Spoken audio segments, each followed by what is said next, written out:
Շատ բարդ հոգեբանական հարցեր կան, որոնց պատասխանը ես չունեմ, այս դեպքում կոնկրետ նաև ինձ համար։ Այս կուզենայի ձեզ հետ կիսել այս սարսափելի երևույթը։ Երեկ գնացի Հոլիվուդի հանրային խանութներից մեկը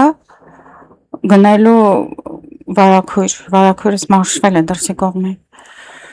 Եվ ես նայում եմ այդ վարագույրները, չափսը, ձևը, եւ մի տղա 5 քայլ այն կողմ հեռախոսով խոսում է թուրքերեն։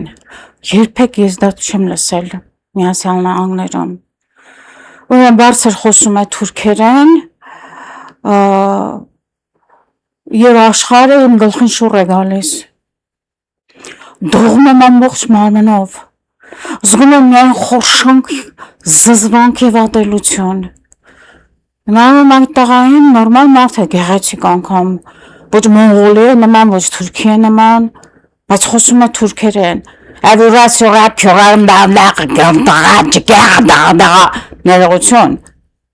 Ականջիս հնչում է ինչպես սատանայի խոսք։ Սա ինչ բան է։ Ուր գնամ, ինչպես բուժվեմ։ Փորձում եմ ինձ տիրապետել։ Ամբողջ ուժով ուզում եմ գոռալ. Shut up! Թույլ չտվեցի ինձ։ Հասկացա, որ ես նորմալ չեմ։ Դուք ինձ ասեք, ինչ է կատարվում ինձ հետ։